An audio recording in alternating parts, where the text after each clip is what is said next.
Welcome to Big English Stand-Up. Hello, everybody. I hope you're well in this rather strange post-COVID period. No one really knows what's going on. There's lots and lots of infections carrying on. Have you seen it? Yeah, I heard that this is just keeps. Yeah.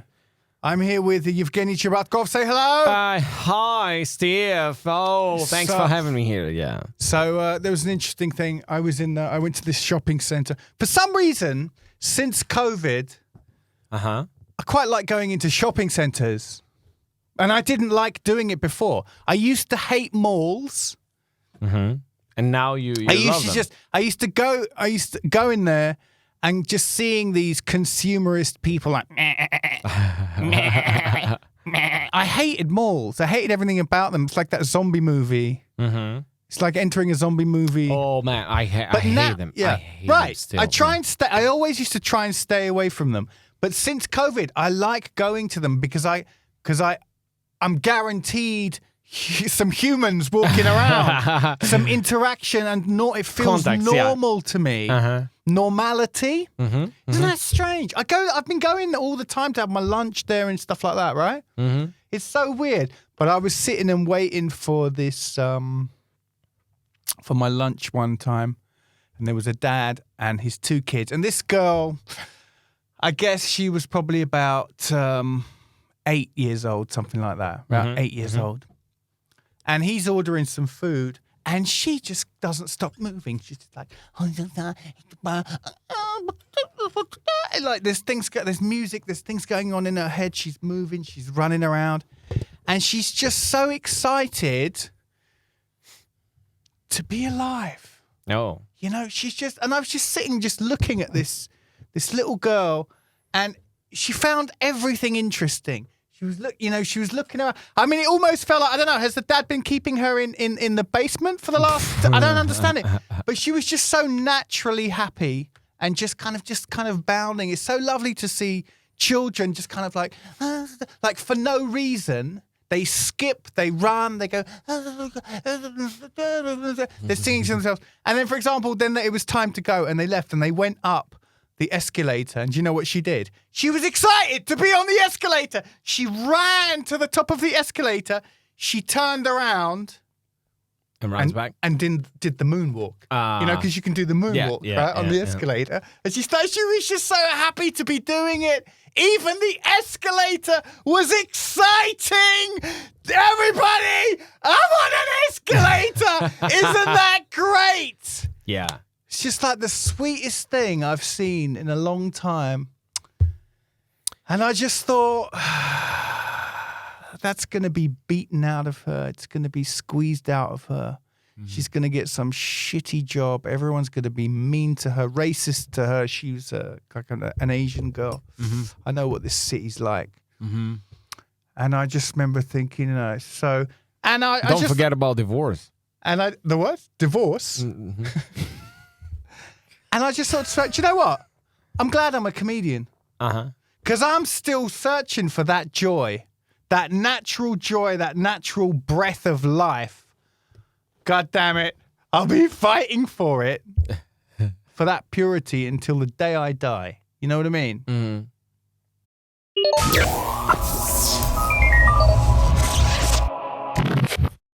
Xenia was kind enough to give me a role in his TV show. I did a little cameo appearance. He wanted me to play a scumbag music producer. Yeah, best producer. So, in my life. I love the idea that, you were thinking, who could play a scumbag? Who do I know who could play a scumbag? I mean, like, he's a real scumbag. Like a real scumbag music. Steve! Yeah, of course! But what I really enjoyed, it was very interesting. What I really liked, that when I got there, a bunch of people already knew me and worked with me already. So I felt really included. And I'd met Sasha before and everything like that. But what surprised me was that we would do a take, and I've never done any acting, but we would do a take, and everybody's kind of smiling and going like this and going, well done. And I'm thinking, I honestly don't think that was very good. I don't think there was anything good about that at all. But it seems the collective together, the camera guy, you had a really serious DOP there. That guy is not messing around. Yeah. Where did you find him, man? Who's a camera guy? Yeah. Philippe? Philippe, yeah. Well, we just found him. I don't know. He's pretty awesome, isn't he? Yeah, he's amazing. He's amazing. I love the way he works. That's a guy who knows what he's doing. You know, sometimes every now and again you just think, okay. And you see, I saw his eyes when he's working. He's just so interested in all the process. He's just there. That's so cool. He's just like, okay. He's looking at every little detail. Yeah, isn't he? he was just like, oh, come on, man. The picture is gonna be. Mwah. It is, without doubt. Yeah. You can just every now and again you meet someone and you just go, dude, this guy really knows his onions. He really. But and it was just a funny feeling for me. Like I was just thinking, I don't think there was anything great about what I did, and everyone just seemed really happy. Because I've been in television studios before, and I'm joking around, and I look up and I look behind the camera, and I can see that the cameramen are smiling or laughing. I've made the crew laugh, right? And that's my test. That's how I usually know. Okay, that landed, that worked, right? Because I'm making the crew laugh, and they don't usually get a lot of laughs. Like you can tell, carrying these huge these television cameras around, stuck behind it all day long. Yeah. But on this set, on Monday, it was just strange. Everyone seemed really happy with. I think it's probably because you had such a great crew working well together. I hope so. Yeah. I think that's what it was probably. But we love it so much, and we're gonna see what it's gonna be, and it's we hope that September or maybe even the end of August, we're already gonna be on YouTube. So. Oh, okay. That's great. Look forward to it. Look forward to it. And I said to Rasul, like the way, I think I said to him, he should get into directing as soon as possible. You should encourage him to direct. Because just the way that he was observing the monitor and everything, he seems really attracted to that. You know, did you notice that? Yeah. Yeah. You should find him a project to direct as soon as possible. I think that would be lovely. I'm gonna tell him because he's dropping stand-up comedy out of his life every week. Oh, is he? Oh, bless him! Bless him! Every goddamn week. He gets frustrated a lot. Absolutely, every goddamn week I got this call. Hey, Zhenya, well, that was so nice. I was so happy, Zhenya, to do stand-up comedy with you. But now, I'm done. And that's actually happens all the time after the bad performance.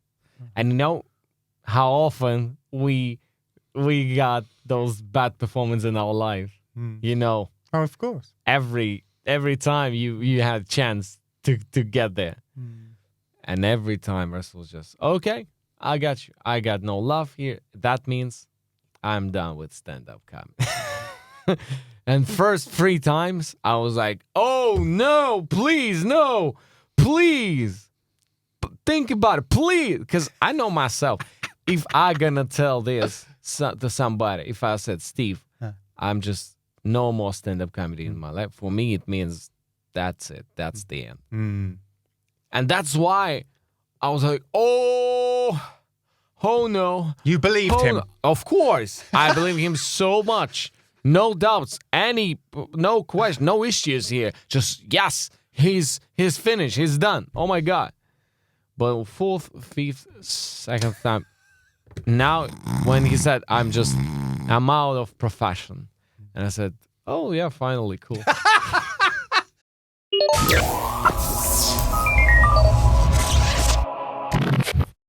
I was hanging out with this friend's got a 7-year-old daughter. Lovely girl.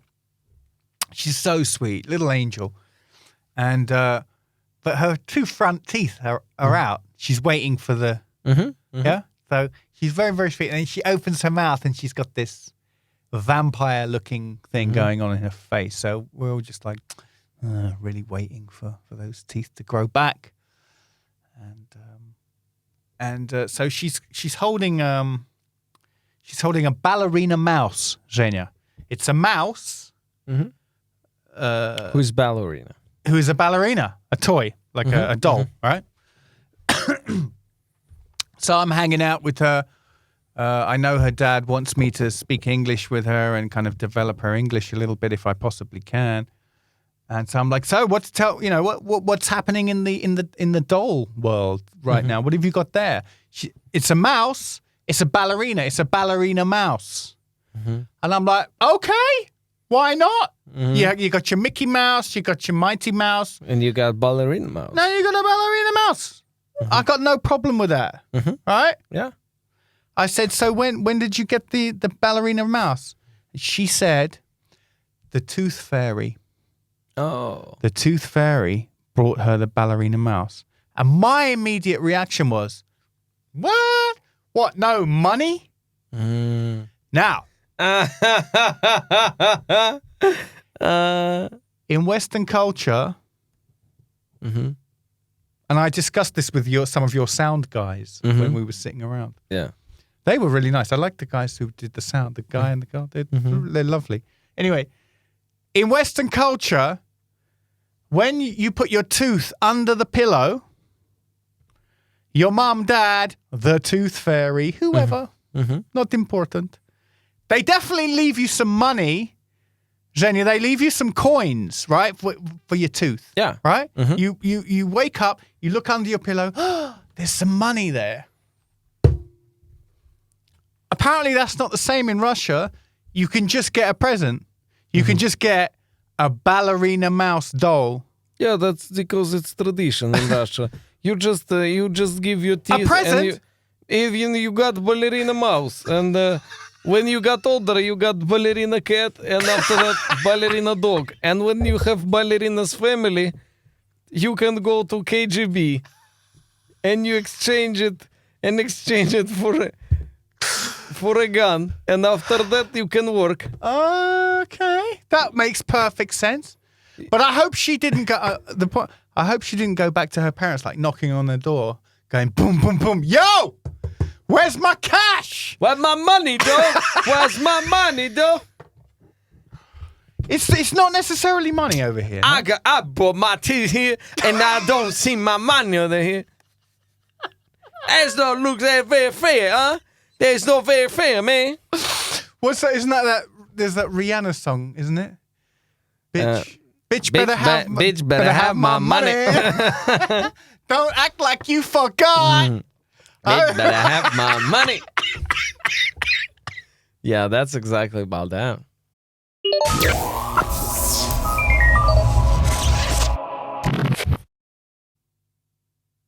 So I met another guy last week, young too, early 20s, not on social media. Made the decision, that's it. I'm protecting my mental health. I'm not, because I said to him, hey man, you want to check out my podcast or you want to do this, whatever. Do you want to follow? And he's like, no, I'm not on social media.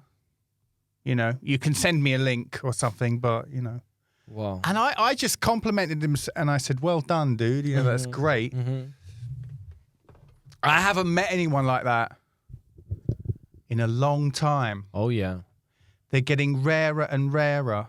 What about you? Do you run into people like... No, I guess you're in the media, so it's just impossible, right? I got some people from my hometown, and I know a few who are not in social media at all. And that's their choice. And I mean that's cool in some way. On one side, that's amazing. I mean, you just live your life, and you not pretend and not look at that somebody's pretending, and that's cool. For your mental health, that's perfect. But on the other side, I just can't imagine my life without social media right now. Probably that's bad. But that's reality. That's just how I live. That's just big part of my life. Because we exist here and there in the same time. And Unfortunately, that's important. What kind of people are they? The people that have that are not on it. I mean, what kind of people are they? Well, those people. One of them, he's a strange one. We used to be big friends in school. Yeah, Oleg. But Oleg, you don't have to say his name. Like, I mean, he's definitely not gonna see it. oh, okay. Yeah. First and because he second, lives in a cave. No, and the second one, if you're gonna even see it, he don't speak English. Oh, okay. So double protection. Yeah. The leg. Very very dark. He's like a guy from the clip of Linkin Park. You know what is? No, I do not know. Linkin Park. Yeah, I hated them. Really? Yeah. Well, they always got all those it's like style of people in their clips. Very, people who's out of normal society, who's just freaks. Yes, standing somewhere in a corner, and just like falling in my head. That's so sexy. That's just what you want in your music video. Is it emanating my hatred for Linkin Park? Is it coming out? Is it? God, I hate them so much. And the other guy, he's also was very strange. Oh, in really? School. Yeah, okay. they both. Now I understand that they both were like out of normal image of somebody who lives in Ust-Kamenogorsk, because the second guy was emo. Yeah. Part of this culture, and which is very specific, especially in Ust-Kamenogorsk in Kazakhstan. So what you're saying is they're the kind of guys that if they had grown up in America, they probably would have shot up a school by now, right? Yeah, exactly. Okay, well that's cool.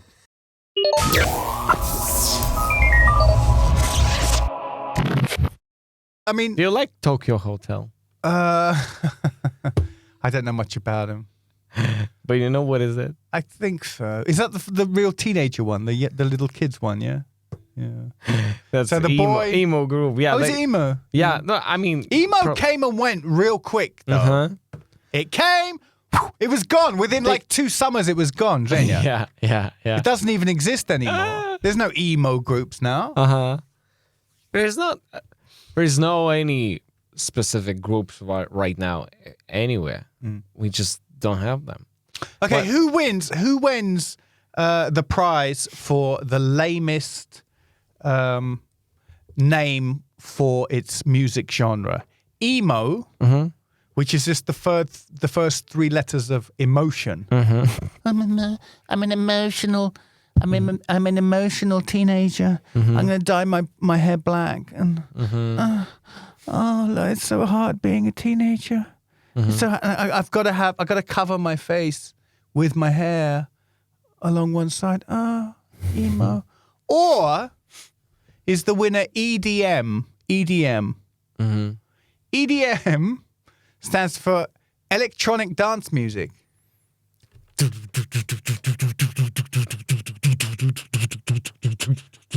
Their guy died. What was his name a couple of years ago? DJ. Yeah. Avicii? Avicii is probably the main face of EDM. But it's like EDM this, EDM that. What the hell is EDM? I thought it was a drug. I thought it was like MDMA. I thought, excellent. It's time for a new one. Steve. We've had some Molly. We are waiting for you tonight in our place. And you're going to try EDM, man. Oh. Yeah, sure. Is that what the kids are doing? Yeah. Okay. But yeah, lame or what? Electronic dance music. What's that? Every dance music is electronic except chic. What other? So you introduced me to a new genre actually. What was it called again? Rap hard bass. Hard bass, yeah. Hard bass, That's exciting. It's great to hear about a new genre, don't get me wrong. Yeah. It's great to hear about that. But Have I you ever- don't think there's been an original one since drum and bass, is all I'm saying. Uh-huh. And that's British. Yeah. But have you ever heard original hard bass sound? No. Can I just put it on a little bit? Okay, sure. Just right now.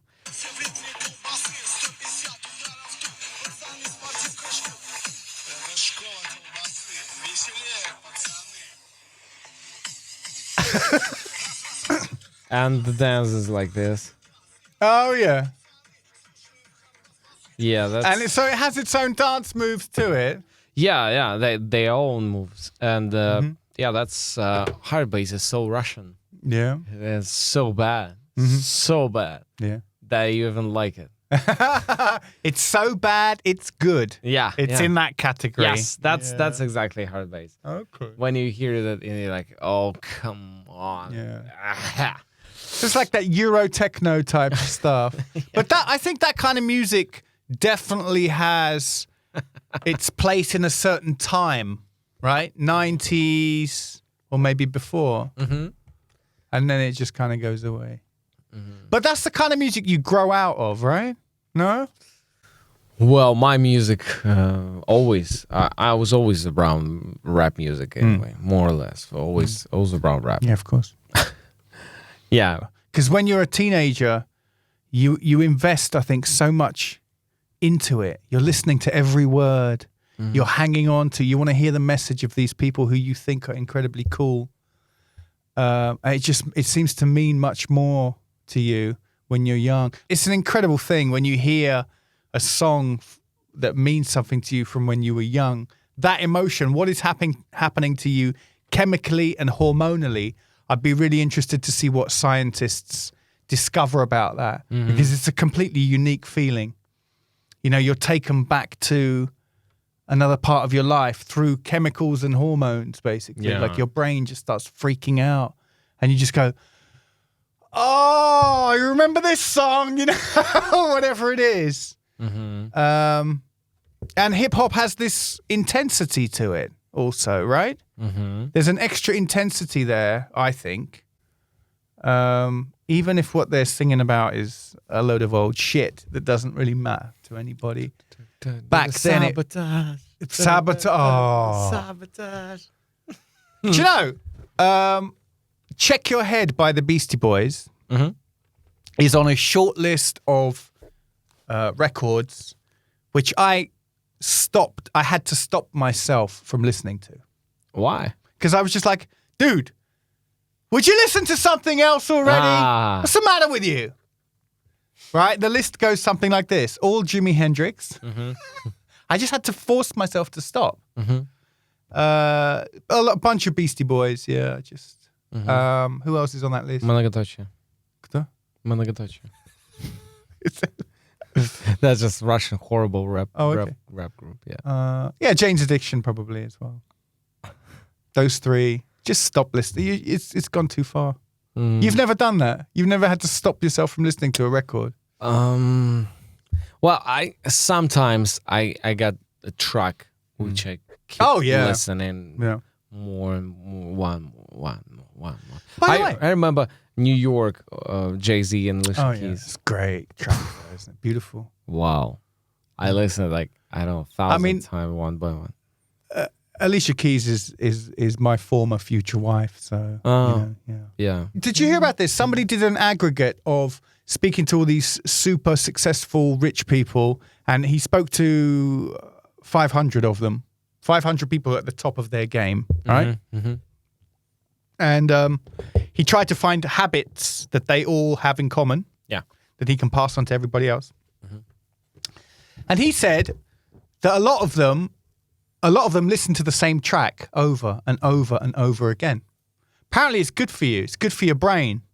It's good for your focus and your concentration and your flow to just listen to the same thing or the same track maybe. You know, so maybe something really intense like Lose Yourself by Eminem or something like that. You know, if you listen to that track like 5 times in a row, that's going to change your mood, isn't it? Do you know what I mean? Absolutely, yeah. Absolutely. That's changed that's maybe on some in this real scientist way that change your the work, the way of working your brain right now, because that's definitely works. Definitely. Yeah. If you find a great track like that. Yeah, something with a- 8 Mile soundtracks, that's perfect before serious performance. Yeah. It's always works. Serious? Always works for Yeah. me. That's up on Netflix. I might watch that again, actually. 8 Mile. If I, for example, if I need to perform some in some big show and I'm getting a little bit nervous with stand-up, when get a little bit nervous, I've got 2 tracks to listen. That's Lose Yourself, yeah, and that's that's track in Russian. Some bit of hard bass. No.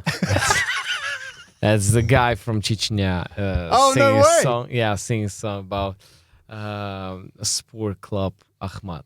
Okay. Душа твоя настроена на схватку. Is he a crooner? Like a Chechen Frank Sinatra? No. No? What kind of style is it? Душа твоя настроена на схватку. Это решение высокой цели. Тебе доверил. Sounds like a national anthem or something. Yeah, that's the. You're really ready for a battle. All right, everybody. Thank you so much for listening. I wish you peace in your soul and love in your heart and intelligence in your brain and fuel and in your most important organs.